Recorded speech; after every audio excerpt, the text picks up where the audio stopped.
El Grupo de Ejércitos Norte avanzaba en julio de 1941, con una velocidad que desafiaba cualquier precedente conocido en la historia de la guerra moderna.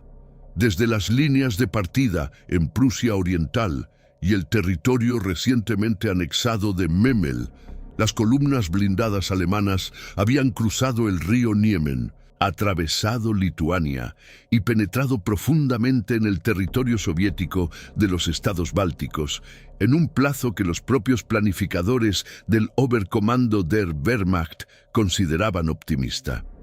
La lógica de la Operación Barbarroja, en su formulación más pura, era la de un martillo cayendo sobre un yunque inexistente, golpear tan rápido y tan fuerte que el adversario no tuviera tiempo de organizarse, de reagruparse, de pensar. Y durante las primeras semanas de la campaña, esa lógica parecía inapelable.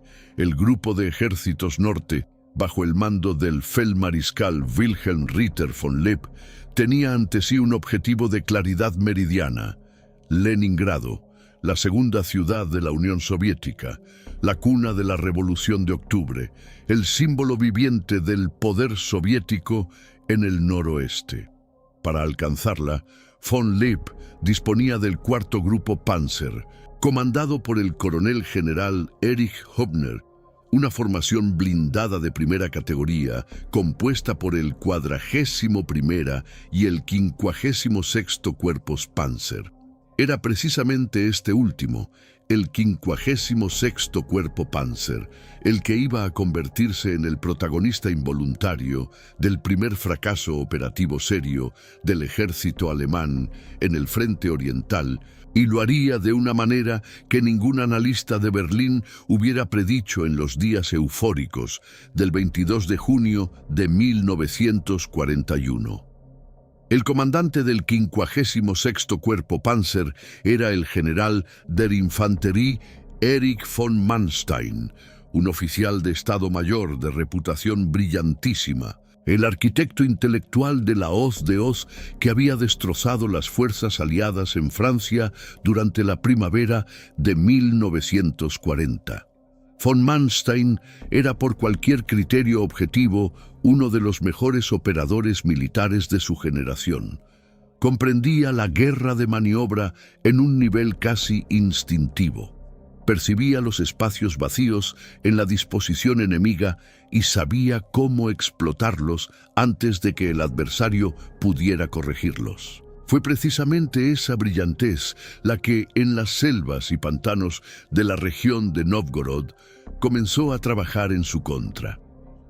El 56º Cuerpo Panzer, al inicio de Barbarroja, era una formación de capacidad notable. Su núcleo duro era la 8ª División Panzer, equipada principalmente con Panzer XIII y Panzer IV, complementada por la 3ª División Motorizada y la 121 División de Infantería. Este agrupamiento le daba a von Manstein la combinación de potencia de choque blindada y masa de infantería motorizada necesaria para las operaciones de penetración profunda que la doctrina de la guerra relámpago prescribía. En los primeros días de la campaña, el cuerpo había ejecutado una ruptura casi perfecta a través de las posiciones del frente noroeste soviético, cruzando el río Duna en Daugavpils con una audacia que dejó al mando soviético completamente desconcertado. Pero el problema de la audacia, cuando se practica de manera sostenida y en un teatro de operaciones con las características físicas del noroeste de Rusia, es que consume recursos a una tasa que ningún sistema logístico puede compensar indefinidamente. Cada kilómetro recorrido era un kilómetro más de línea de suministro expuesta, un kilómetro más de tuberías de combustible y columnas de municiones que tenían que serpentear por carreteras que en muchos casos no merecían ese nombre, más caminos forestales que rutas militares. El territorio que el 56º Cuerpo atravesaba en su avance hacia el noreste no era la llanura polaca ni el suave campo francés. Era la región de los lagos y bosques bálticos, una zona de terreno fragmentado, de ríos tortuosos, de suelos que cambiaban de sólidos a encharcados sin previo aviso, de líneas de visión que raramente superaban los 200 metros antes de que el bosque se cerrara nuevamente sobre el observador. La velocidad del avance alemán, que era su principal virtud táctica, se estaba convirtiendo silenciosamente en su mayor vulnerabilidad operativa. Para los primeros días de julio de 1941, el 56º Cuerpo había avanzado hacia el noreste a un ritmo que sus servicios de abastecimiento no podían sostener.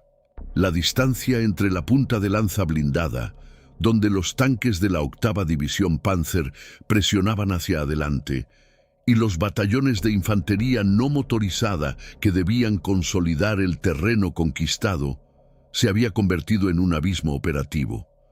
No se trataba de decenas de kilómetros, una brecha manejable dentro de los parámetros de la doctrina Panzer convencional.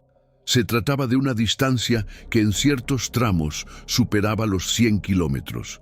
100 kilómetros de bosque soviético entre los tanques de la 8ª División y la infantería que los seguía a pie en camiones desgastados, por pistas que el verano convertía en polvo y la lluvia en barro. Esto es lo que los teóricos militares denominan sobreextensión logística, y es un fenómeno que actúa de manera siniestra y gradual. No se manifiesta de golpe, con un aviso claro y una alarma inconfundible. Se infiltra lentamente en el sistema. Los camiones de combustible tardan más en llegar al frente. Los depósitos de munición están más lejos de las piezas de artillería. Los repuestos para los tanques averiados demoran días en alcanzar a los mecánicos de primera línea. Y mientras eso ocurre, los vehículos blindados, que llevan días sin mantenimiento adecuado, comienzan a acusar el deterioro mecánico. La distancia entre las unidades de cabeza y las de retaguardia crea franjas de terreno virtualmente sin guarnecer, y el comandante en el frente descubre que sus opciones tácticas se reducen progresivamente no por la resistencia del enemigo, sino por la incapacidad de su propio sistema de sostén para mantener el ritmo del avance. El mando soviético en el noroeste, en esos mismos días de julio, atravesaba su propia crisis. El frente noroeste, que había sufrido golpes devastadores en los primeros días de Barbarroja, era en muchos aspectos un organismo en estado de colapso parcial. Sus comunicaciones estaban interrumpidas, sus divisiones diezmadas, su cadena de mando fragmentada por las pérdidas entre la oficialidad y por la interferencia del sistema político que desconfiaba sistemáticamente de los mandos militares que no mostraban resultados inmediatos. El terror estalinista había descabezado al Ejército Rojo en los grandes procesos de 1937 y 1938, eliminando a una generación entera de mandos experimentados y reemplazándolos con oficiales más jóvenes y políticamente confiables, pero con una fracción de la experiencia operativa necesaria para enfrentar lo que el Wehrmacht estaba ejecutando. Y sin embargo, incluso en ese estado de crisis institucional profunda, el sistema militar soviético mantenía una capacidad que los analistas alemanes sistemáticamente subestimaban: la resiliencia operativa, la capacidad de absorber golpes que habrían desintegrado a cualquier otro ejército europeo y seguir funcionando, seguir organizando, seguir buscando la manera de infligir daño al agresor. Esta resiliencia no era producto de una cualidad mística del soldado ruso, como gustaba de romantizar cierta literatura occidental. Era el resultado de una combinación de factores muy concretos: la estructura de mando del Ejército Rojo, que creaba múltiples capas de autoridad que podían continuar funcionando aunque las superiores fueran destruidas. La disponibilidad de reservas humanas de una magnitud que Alemania simplemente no podía igualar. y una doctrina militar que, aunque frecuentemente mal ejecutada en el nivel táctico, contenía en su núcleo una comprensión sofisticada de las operaciones en profundidad y de la guerra de maniobra de escala operacional. El 11º Ejército Soviético, bajo el mando del general de división Vasily Morozov, era la formación que el destino había colocado en el camino del 56º Cuerpo de von Manstein.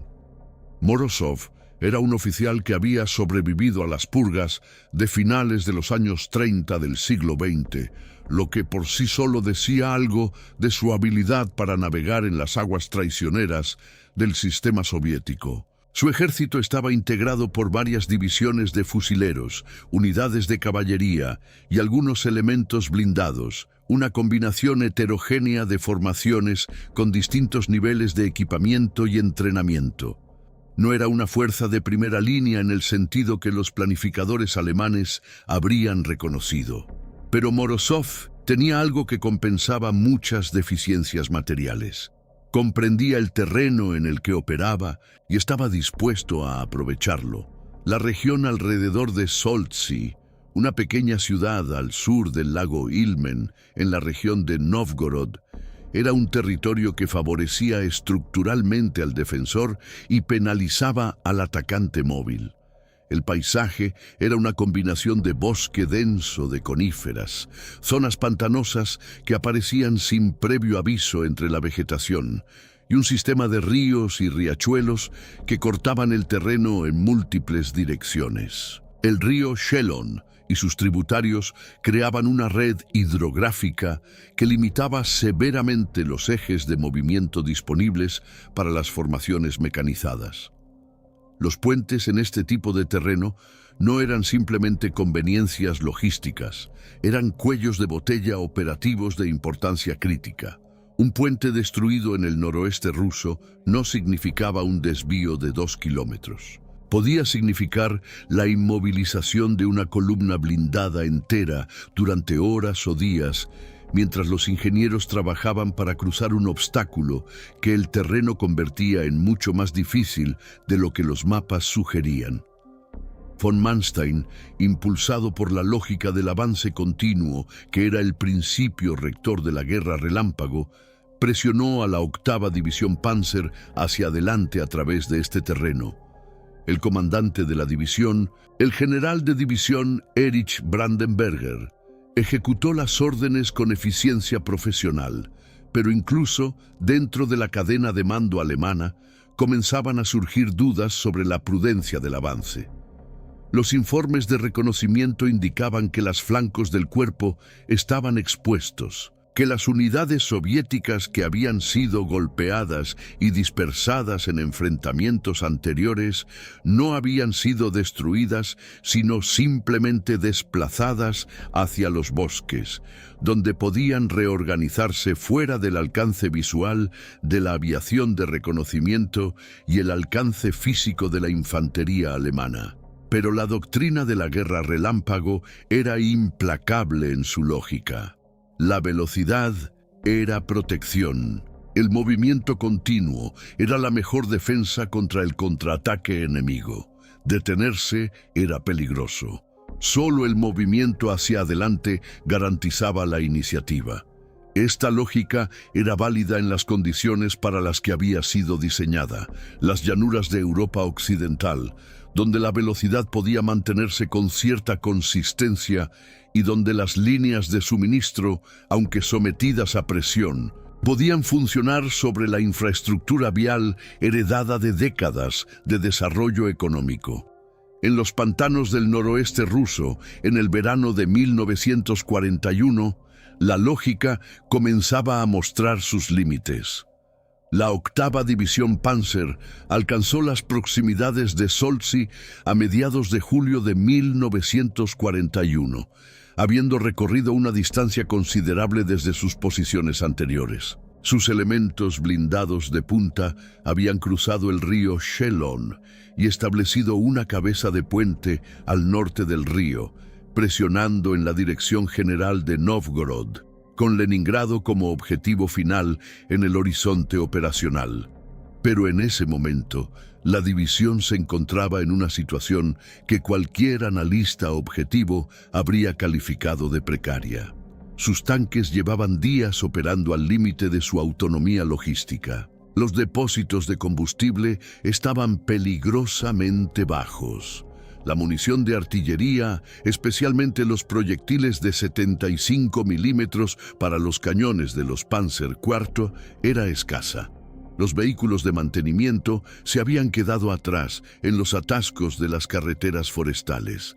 Y la tercera división motorizada, que debería haber estado avanzando en paralelo para proteger el flanco izquierdo de la división blindada, había perdido contacto efectivo con la vanguardia debido a las mismas condiciones del terreno que ralentizaban todo movimiento que no fuera el de la punta de lanza más ágil. Fue en ese momento de máxima vulnerabilidad cuando el mando soviético ejecutó su contraataque. Lo que Morozov ordenó no era un contraataque frontal, que habría sido absorbido o rechazado por los veteranos tanquistas alemanes con relativa facilidad. Era algo conceptualmente más sofisticado, más peligroso, más indicativo de que el Ejército Rojo, aún en sus horas más oscuras, conservaba la capacidad de pensar y actuar en el nivel operacional. La maniobra que Morozov diseñó con las fuerzas disponibles, principalmente elementos del 11º Ejército reforzados con unidades de otros sectores, era una pinza clásica de doble envolvimiento, diseñada no para destruir a la 8ª División Panzer en combate frontal, sino para aislarla, para cortar sus líneas de comunicación y suministro, para convertir su arrogante avance en una trampa de la que sería muy difícil escapar sin pagar un precio considerable. El mecanismo de la trampa funcionó de la siguiente manera. Mientras la vanguardia blindada alemana continuaba presionando hacia el norte, aprovechando su posición al norte del Chelón, las fuerzas soviéticas comenzaron a acumular presión sobre ambos flancos del corredor por el que la 8ª División había avanzado. Este corredor, estrecho y dependiente de un número limitado de cruces sobre los múltiples ríos y arroyos del área, era exactamente el tipo de línea de comunicación que, una vez cortada, podía convertir una formación de ataque en un enclave rodeado. Los soviéticos, utilizando el bosque denso como cobertura y aprovechando la incapacidad de la aviación alemana de obtener reconocimiento visual efectivo bajo la cubierta arbórea, desplazaron unidades hacia las laterales del corredor de avance alemán con una discreción que desafió los sistemas de inteligencia del 56º Cuerpo. La fricción del terreno boscoso y pantanoso actuó en este contexto como un multiplicador de fuerza para el defensor soviético. En campo abierto, la superioridad táctica alemana, producto de años de entrenamiento, de una doctrina de combate integrado de armas perfeccionada en las campañas de Polonia, Francia y los Balcanes, de una cadena de mando ágil y descentralizada, que permitía a los comandantes, en el nivel de compañía y batallón, tomar decisiones rápidas sin esperar la aprobación de escalones superiores, habría compensado ampliamente las deficiencias materiales y de entrenamiento de las fuerzas soviéticas. En el bosque, esa superioridad táctica se disolvía parcialmente. Los tanques no podían maniobrar fuera de las pistas existentes. La artillería no podía establecer observación directa sobre los objetivos. La aviación no podía distinguir concentraciones de tropas bajo la cubierta forestal. La infantería, que en campo abierto habría podido sobrepasar posiciones soviéticas con maniobrabilidad y fuego, en el bosque se reducía a avanzar por caminos y claros que los defensores conocían y que podían cubrir con posiciones de ametralladora emplazadas con ventaja de terreno. Esta ecuación invertía sistemáticamente la relación de fuerzas entre atacante y defensor. En las condiciones de los bosques del noroeste ruso, una compañía de fusileros soviéticos con una posición bien preparada podía retrasar durante horas o incluso días a un batallón alemán que intentara desalojarla por la fuerza. Y mientras esas compañías de fusileros cumplían su misión de fijación, los elementos de maniobra soviéticos avanzaban por los flancos, utilizando las pistas forestales que sus propios mapas y el conocimiento local de sus guías indicaban como transitables, hacia los puntos donde las líneas de suministro alemanas eran más vulnerables. El corte de las líneas de comunicación de la 8ª División Panzer no se produjo en un instante dramático y cinematográfico. Fue un proceso gradual, casi imperceptible en sus primeras horas, que comenzó a manifestarse en la forma en que el sistema logístico del cuerpo experimentaba las presiones que venía acumulando. Las columnas de suministro que debían alimentar a los tanques de la vanguardia empezaron a encontrar resistencia donde no debería haberla habido. Los reportes de unidades soviéticas operando en retaguardia, que en un primer momento fueron evaluados como grupos aislados e insignificantes, comenzaron a acumularse hasta pintar un cuadro que era difícil de ignorar. Los caminos forestales por los que discurrían las arterias logísticas del cuerpo estaban siendo amenazados, interceptados, en algunos puntos cortados, por fuerzas soviéticas que habían emergido del bosque con una coordinación que contradecía la narrativa del adversario desorganizado y en derrota que el mando alemán había adoptado como marco de referencia. Von Manstein procesó la información con la rapidez y claridad que lo caracterizaban. La situación era grave, potencialmente crítica. La 8ª División Panzer, el corazón blindado de su cuerpo, se encontraba aislada al norte del río Schelon, con sus líneas de suministro bajo ataque activo y sus flancos expuestos a presión creciente. Las otras formaciones del cuerpo, la 3ª División Motorizada y la 121 División de Infantería, estaban demasiado dispersas y rezagadas para proporcionar alivio inmediato. El 4º Grupo Panzer, el escalón superior de von Manstein, estaba igualmente comprometido en otros sectores y no podía desplazar reservas significativas con la rapidez necesaria. La respuesta del mando alemán fue solicitar apoyo aéreo, que era la forma en que la Wehrmacht en 1941 intentaba compensar las situaciones en las que su poder terrestre estaba temporalmente comprometido. La Luftwaffe, específicamente los elementos del primer cuerpo aéreo asignados al apoyo del Grupo de Ejércitos Norte, respondió con misiones de ataque a tierra dirigidas contra las concentraciones de fuerzas soviéticas identificadas en los flancos del corredor. Pero incluso el apoyo aéreo encontraba sus limitaciones en el terreno boscoso. Las formaciones soviéticas bajo la cubierta forestal eran difíciles de localizar con precisión. Los pilotos de los Junkers 87 y los Heinkel 111 dependían de marcas de terreno para identificar sus objetivos, y el bosque denso proporcionaba una protección natural contra los efectos de los ataques aéreos que hacía que incluso un bombardeo preciso resultara menos efectivo de lo esperado. La 8ª División Panzer, mientras tanto, comenzó a experimentar las consecuencias directas del aislamiento. Los tanques que habían cruzado el Schelon empezaban a quedarse sin combustible. Las guarniciones de los vehículos blindados, que habían estado operando con tensión sostenida durante días, acusaban el desgaste físico y psicológico del avance ininterrumpido. Las pérdidas de material, que en el avance habían podido absorberse porque el impulso hacia adelante compensaba cualquier desgaste, comenzaban a acumularse sin que hubiera posibilidad de reposición.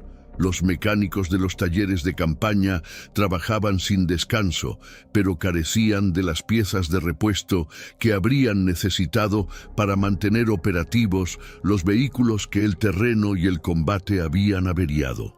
Este es el punto de culminación de una operación ofensiva, el momento en que la fuerza impulsora del ataque se agota y el atacante se ve reducido a defenderse con los medios que le quedan antes de poder reorganizarse para una nueva operación. El concepto, formulado por el filósofo militar prusiano Karl von Clausewitz en el siglo XIX del primer milenio, era perfectamente aplicable a lo que la 8ª División Panzer estaba viviendo en los pantanos al sur del lago Ilmen en julio de 1941. La división había alcanzado su punto de culminación operativa. Había avanzado más allá de lo que su sistema logístico podía sostener, más allá del alcance de sus formaciones de apoyo, más adentro del territorio soviético de lo que su dotación de munición y combustible le permitía soportar un combate serio. Y precisamente en ese momento, el adversario que se suponía estaba desorganizado y al borde del colapso había elegido contraatacar. La maniobra soviética alrededor de Soltsi fue, en su esencia técnica, una operación de flanqueo que explotó exactamente la vulnerabilidad que el avance a ultranza de von Manstein había creado. Las fuerzas del 11º Ejército que presionaban sobre los flancos del corredor alemán no eran necesariamente superiores en potencia de fuego o calidad de equipamiento a las unidades alemanas que intentaban mantener ese corredor abierto.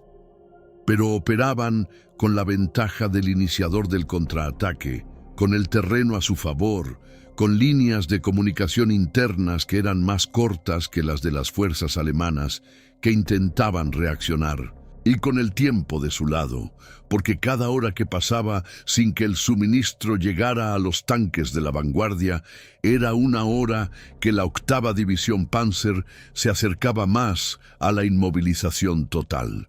La experiencia vivida por los soldados alemanes en esos días alrededor de Soltsi fue cualitativamente diferente a todo lo que habían experimentado en las campañas anteriores de la Wehrmacht. En Francia, cuando una situación se volvía comprometida, la superioridad aérea alemana, la calidad de las comunicaciones radiales, la agilidad de la cadena de mando, habían invariablemente producido la solución táctica necesaria antes de que la crisis se convirtiera en catástrofe. En el noroeste ruso, esas mismas herramientas encontraban sus límites.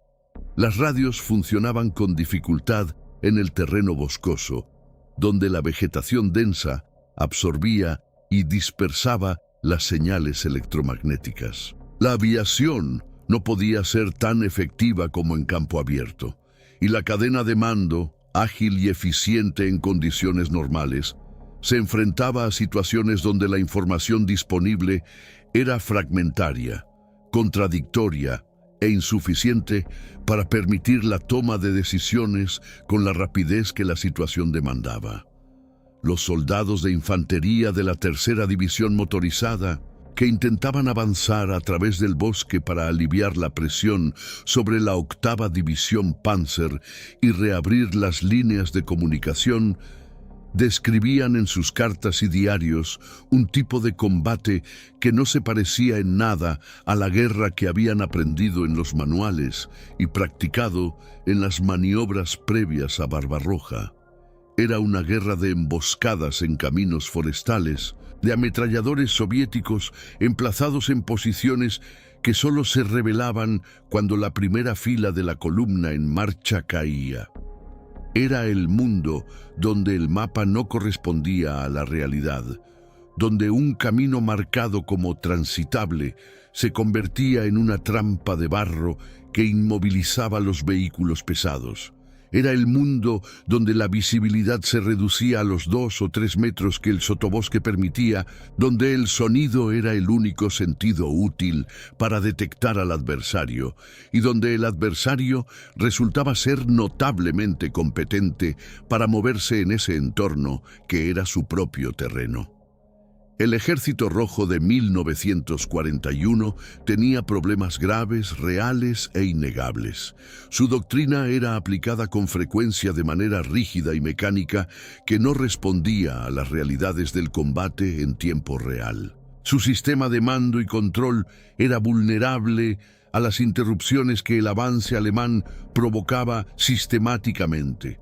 Sus formaciones acorazadas, aunque numéricamente superiores a las alemanas en muchos sectores, estaban equipadas con vehículos mecánicamente problemáticos, operados por tripulaciones con entrenamiento insuficiente y coordinados por mandos que carecían de la experiencia operativa necesaria para explotarlos de manera efectiva. Todos estos problemas eran reales, pero el contraataque de Solzhenitsyn demostraba que dentro de ese sistema imperfecto existían islas de competencia operativa, formaciones y mandos capaces de ver las vulnerabilidades del adversario y actuar sobre ellas con efectividad.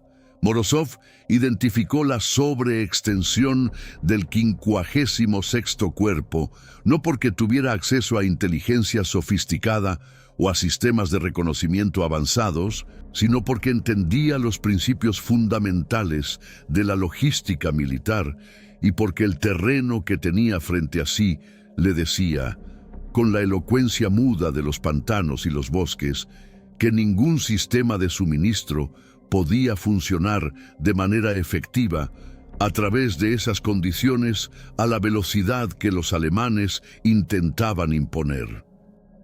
La brecha entre la vanguardia blindada y su infantería de apoyo era visible en los mapas como una abstracción, pero se manifestaba en la realidad del terreno como un corredor de bosque y pantano que las fuerzas soviéticas podían penetrar y cortar con mayor facilidad de lo que las fuerzas alemanas podían defenderlo con los recursos disponibles. La crisis de la 8ª División Panzer alcanzó su punto más agudo en los días centrales de las operaciones alrededor de Solzhenitsyn, cuando se hizo evidente que la división necesitaría ser reabastecida y apoyada antes de poder continuar su avance hacia el norte. Von Manstein, que había insistido en el avance continuo como principio rector de su conducción de las operaciones, se encontró en la posición de tener que reorganizar, de retirar parcialmente algunos elementos para evitar que quedaran completamente rodeados, de detener el avance y consolidar antes de poder pensar en reanudar el impulso hacia Leningrado. La orden de retirada parcial de los elementos más expuestos de la 8ª División Panzer fue una decisión dolorosa en el contexto de una campaña que se había presentado a la opinión pública alemana y a los propios mandos militares como una marcha inexorable hacia la victoria final. Retroceder, aunque fuera tácticamente, contradecía la narrativa del avance irresistible, pero von Manstein era un profesional ante todo, y la alternativa, permitir que la 8ª División Panzer fuera destruida o capturada en la bolsa que las fuerzas soviéticas intentaban crear, era un precio completamente inaceptable. El repliegue controlado era la única opción tácticamente sensata en las circunstancias dadas. La ejecución de ese repliegue fue en sí misma una operación complicada. Los tanques de la 8ª División que habían cruzado el Schelon necesitaban combustible para retroceder, el mismo combustible que las columnas de suministro cortadas no habían podido entregar. La infantería de apoyo, que debía cubrir el movimiento de los tanques, estaba dispersa, en contacto con el adversario en múltiples puntos, incapaz de consolidarse con la rapidez necesaria. Los puentes sobre el Schelon, que habían sido cruzados con facilidad en el avance, eran ahora objetivos de la presión soviética que intentaba cortar la retirada. El repliegue se convirtió en una operación de combate sostenido, donde cada kilómetro de regreso a posiciones más seguras fue pagado con munición que escaseaba y sangre que no podía ser reemplazada con la rapidez que la situación exigía. Las consecuencias estratégicas de la contraofensiva de Solzhenitsyn no se midieron en kilómetros de terreno recuperado por el Ejército Rojo. Medidas en esos términos eran limitadas. Las fuerzas soviéticas no lograron destruir a la octava división Panzer, no capturaron a von Manstein, no produjeron una derrota operacional de la magnitud que un repliegue alemán más desorganizado habría representado. La profesionalidad de los mandos alemanes, la calidad de las comunicaciones entre unidades y eventualmente el apoyo de la Luftwaffe y de otras formaciones del cuarto grupo Panzer permitieron que la crisis fuera contenida sin que se convirtiera en catástrofe. Pero el impacto estratégico de Solzhenitsyn fue real y significativo, precisamente porque actuó sobre el factor más valioso de la campaña de Barbarroja: el tiempo. El avance del grupo de ejércitos norte hacia Leningrado se detuvo durante aproximadamente una semana, mientras el 56º Cuerpo se reorganizaba, reabastecía y preparaba para reanudar las operaciones. Una semana que, en el contexto de una campaña diseñada para ser ganada antes de que el invierno ruso pusiera sus propias condiciones al desarrollo de las operaciones, era un bien extremadamente precioso. Una semana durante la cual el mando soviético en Leningrado no desperdició el tiempo. La ciudad que Lenin había convertido en símbolo de la revolución y que los soviéticos habían rebautizado como Leningrado desde la muerte de su fundador en 1924, estaba en julio de 1941 en proceso de transformarse en una fortaleza. Las autoridades civiles y militares de la ciudad estaban organizando a la población en brigadas de trabajo que construían líneas defensivas, instalaban obstáculos antitanque, cavaban trincheras y posiciones para ametralladoras en los accesos a la ciudad desde el sur y el suroeste. Las fábricas de la ciudad, que producían el 40% de la maquinaria de precisión de la Unión Soviética, habían sido reorientadas parcialmente hacia la producción de armamento y equipo militar. Las reservas de alimentos y materiales estratégicos estaban siendo calculadas y distribuidas. Los puentes sobre el Neva estaban siendo preparados para ser destruidos si la situación lo exigía. Cada día de retraso en el avance alemán era un día más de preparación, de refuerzo, de organización para los defensores de Leningrado. Y Solzhenitsyn proporcionó precisamente esos días.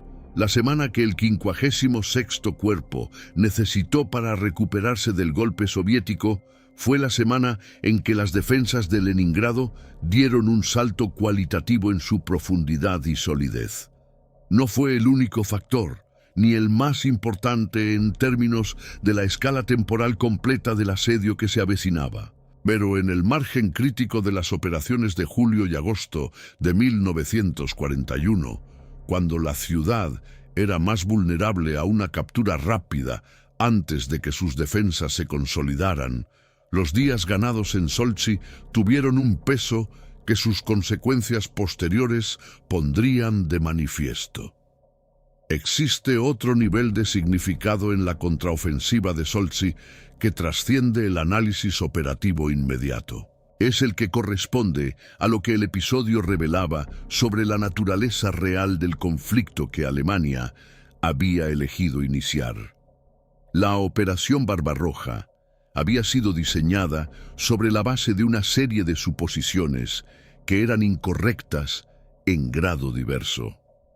La suposición de que el Ejército Rojo colapsaría ante la presión sostenida de la guerra relámpago, como lo habían hecho los ejércitos polacos y franceses, ignoraba diferencias fundamentales en la profundidad estratégica disponible, en la capacidad de generar y comprometer reservas, y en la voluntad y capacidad del sistema soviético para absorber pérdidas que habrían paralizado cualquier Estado europeo occidental.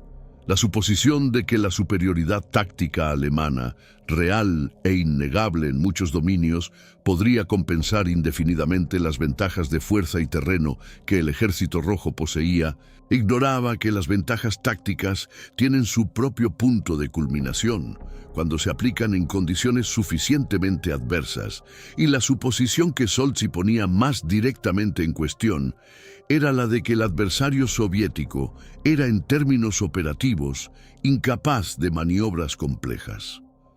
La narrativa que el mando alemán había construido sobre el Ejército Rojo en las primeras semanas de Barbarroja era la de un organismo en desintegración, golpeado repetidamente más allá de su capacidad de recuperación, incapaz de respuestas coordinadas, reducido a reacciones locales y desorganizadas ante el avance imparable de la Wehrmacht. Solzhenitsyn contradecía esa narrativa con evidencia empírica tozuda. El 11º ejército de Morozov había identificado una vulnerabilidad, había diseñado una respuesta operativa coherente y la había ejecutado con suficiente coordinación como para crear una crisis real al 56º Cuerpo.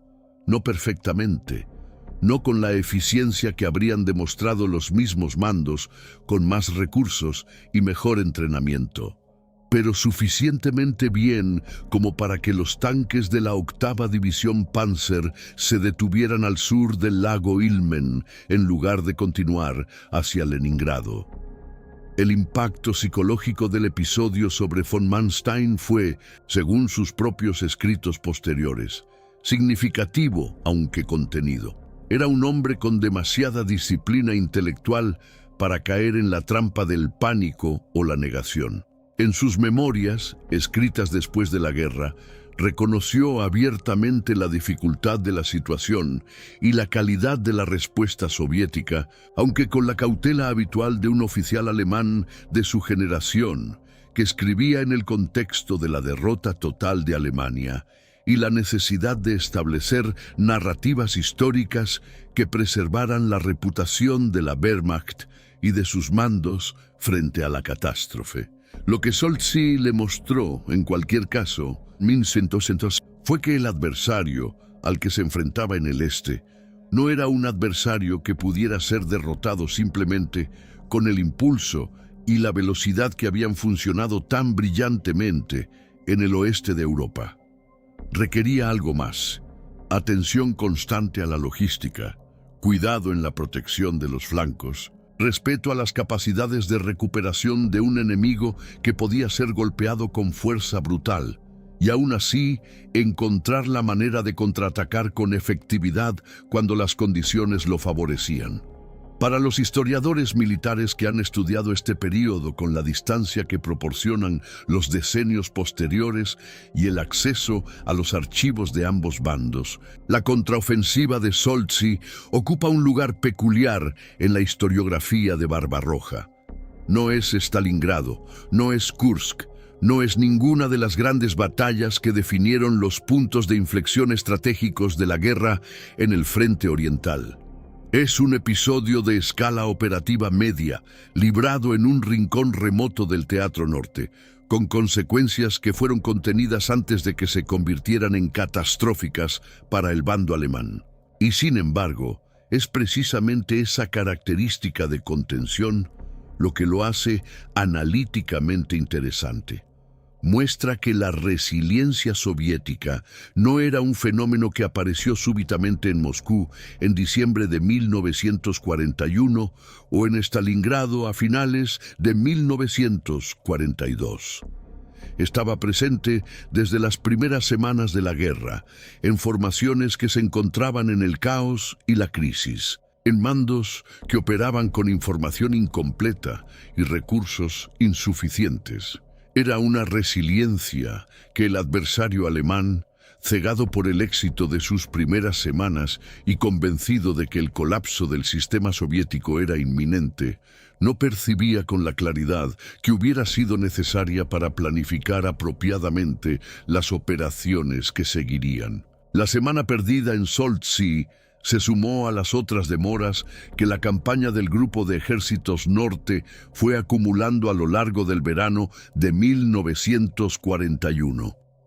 Cada semana de retraso era una semana de avance de la temporada, una semana de preparación adicional para los defensores de Leningrado, una semana de deterioro del equipo alemán que operaba sin el descanso y el mantenimiento adecuados. Una semana de consumo de suministros que las cadenas logísticas del Reich nunca habían sido diseñadas para entregar de manera sostenible a las distancias que Barbarroja imponía.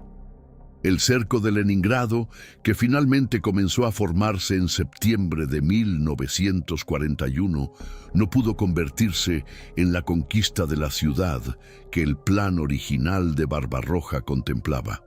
La ciudad resistió, sobrevivió en condiciones de sufrimiento humano de una magnitud casi inimaginable durante casi 900 días, y no cayó.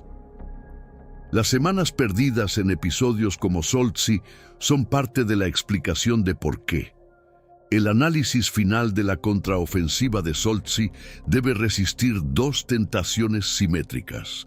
La primera es la tentación de sobredimensionarla, de convertirla en una demostración de superioridad operativa soviética que desafiaría la realidad de lo que el Ejército Rojo era capaz de hacer consistentemente en el verano de 1941. La segunda es la tentación de minimizarla, de tratarla como un episodio menor que no afectó el curso general de la campaña. La verdad operativa es más matizada. Solzhenitsyn fue un caso de éxito parcial soviético, conseguido en condiciones muy específicas, condiciones que el terreno, la sobreextensión alemana y la calidad de algunos mandos del 11º Ejército crearon de manera convergente. No fue reproducible mecánicamente en todos los sectores del frente, y el Ejército Rojo de julio de 1941 no estaba en condiciones de explotarlo estratégicamente para obtener ventajas que fueran más allá del espacio y tiempo operativo inmediato. Pero fue real. Ocurrió. La 8ª División Panzer fue detenida, parcialmente aislada y forzada a retroceder desde posiciones que había alcanzado con el ímpetu de la guerra relámpago. El 56º Cuerpo de von Manstein, una de las mejores formaciones blindadas del ejército alemán, operada por uno de sus mejores comandantes operacionales, necesitó aproximadamente una semana para recuperarse y volver a ser operativamente efectiva en la dirección de Leningrado. Y esa semana fue arrancada de las manos de la Wehrmacht por un ejército rojo que el análisis convencional del período presentaba como en proceso de colapso total. La contradicción entre esa narrativa y la realidad operativa de Solzhenitsyn es el corazón del episodio y es lo que lo convierte, décadas después, en un objeto de estudio obligatorio para cualquier análisis serio de la campaña de Barbarroja y de las fuentes de la resiliencia militar soviética que en última instancia decidiría el resultado de la guerra más larga y más letal de la historia del siglo XX.